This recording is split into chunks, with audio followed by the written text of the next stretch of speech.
Hey guys, welcome back to the REVan channel. We're having a fun time at the drag strip, and this is my man Robin Lawrence, a longtime friend of mine. We go way back. He's raced Mustangs forever. He's also the director of motorsports at Holley. He does a lot of the tuning. He's super sharp, and he races this, a Coyote powered stock eliminator car with a stick shift. We love those sticks. Robin, what is happening these days? Great to see you. Nice to see you.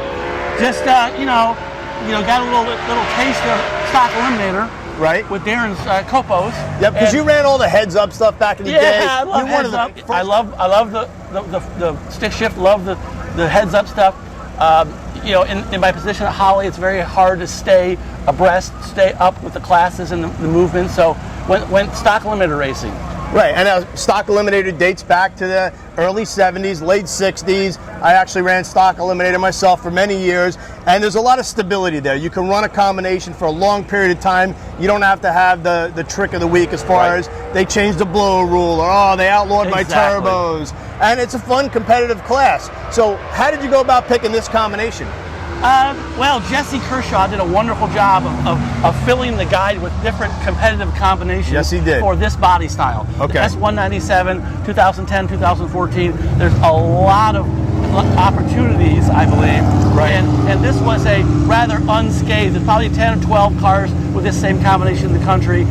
It's a 2012 325 horse combination, but I run stick shift. So it's a very, I don't want to say soft, but it's a fast index, so we're good. Right, so when he says soft, NHRA, or the factory, gives NHRA a horsepower, which is generally like the way the car came. And then NHRA re-rates the horsepower based on how well the competition is running with that particular combination.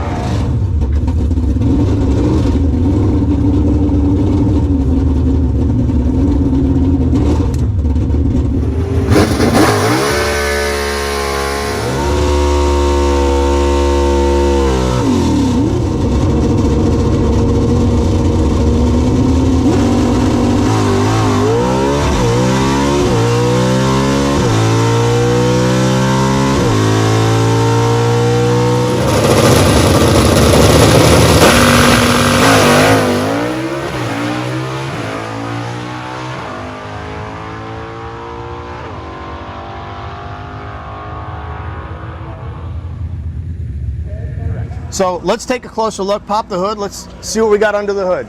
Coyote power.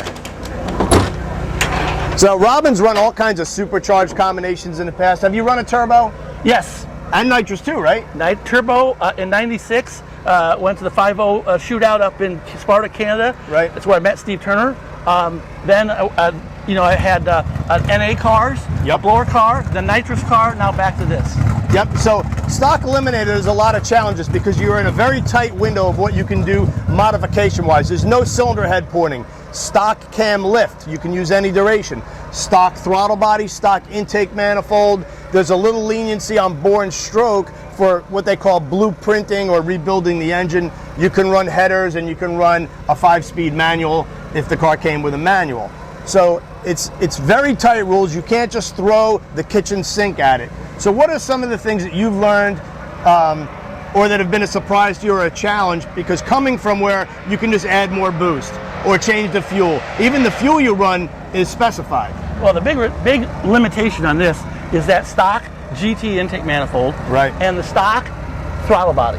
Those are the restrictions on this combination. Right, so like in the high performance world, hey, if you got one of these cars and you want to keep it in A, you can just put an aftermarket intake on there or a 2018 intake manifold or maybe a GT350 intake. Robin, you can't do that. No. How do they check it? Well, there's actually not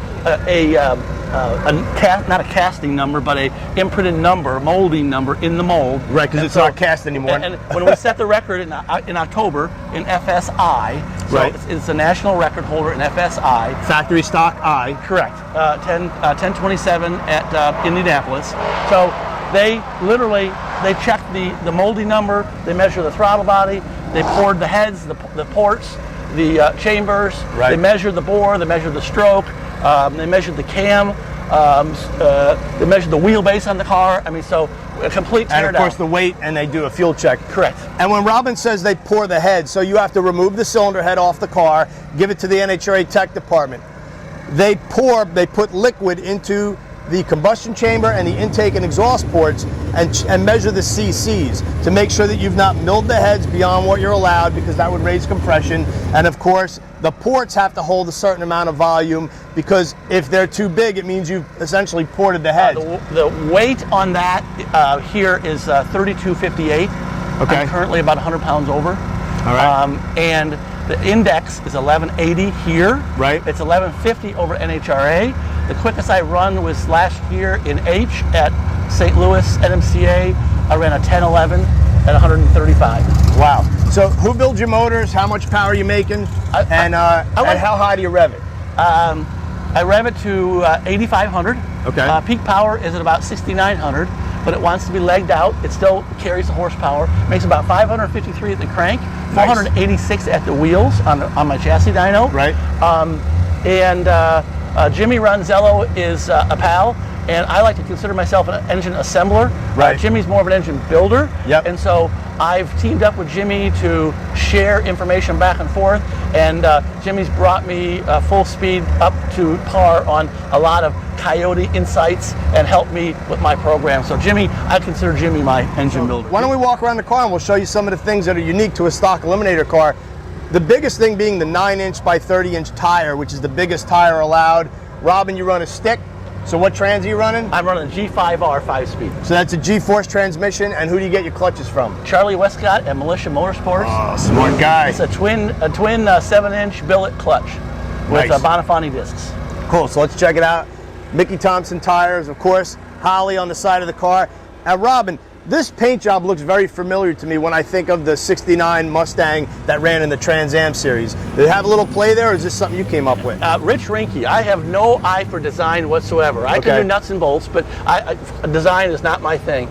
Rich Rinke, who happened to, he's the guy that actually owns Turnkey Automotive, the people that put together Cobalt Camaros for GM. Okay. So Rich is a pal. I've worked with them on the Copolos for many years, and Rich said, let me do something here. I don't usually let people have free reign on the design, right. But I trusted Rich, and this is what he came up with. He wanted the stripe, he wanted the color differences, he wanted the black top. I'm a big fan of the Boss stripe, and it fits real nice on the car. Yep. So let's go back here. S197 Mustang, so we knew 3-link rear suspension, and in stock Eliminator, you have to stick with what came on the car from the factory as far as bolt placement, design. So tell us what you got going on back here. I'm going to assume you got a 9-inch. I got a 9-inch. It's a strange Cobra Jet spec 9-inch. Okay. 543 gear, 40 spline. 543. 543. Rev it up. Yes, sir. It's got Team Z suspension components on it. He did the original 2010, so I stuck with Dave on that. Right. So control arms, upper link, panhard bar, and a roll bar is all Team Z. Right. Mickey Thompson tires. Mickey Thompson tire, bias ply for stick shift. Yep. You can't really do the radial thing. I've tried it. I might try it someday with that clutch, but not now. Let's take a peek in the back in the trunk. You've done some pretty good wheelies too. Optima battery, run a small fuel cell. On a classic stock Eliminator car, you'd have to run the battery in the front, and you could add a secondary battery in the back. You're calling this a Cobra Jet because technically it's one of the Cobra Jet cars, right? It is. It is basically it's a body in white, 2010 body in white from Ford Racing. Right. Which came with the battery in the back. Therefore, yes, you can run 2 batteries in the back if you're wondering why there are 2 batteries in the back on a stock Eliminator car. Fuel, you got a small cell, you got the Aeromotive setup. What fuel are you running? C11. C11. Why don't you tell everybody what you do at Holley, what's your role? Because you're also out here supporting the racers. Yes, Director of Motorsports. I started primarily in 2010 to focus on the Holley EFI project, or promotion and activation of Holley EFI at that time. Which also involved Pro Stock. Pro Stock, ARCA, NASCAR truck, drag pack recently. So yeah, worked on all those programs for Holley EFI. Plus the engine builders, the racers, supporting them.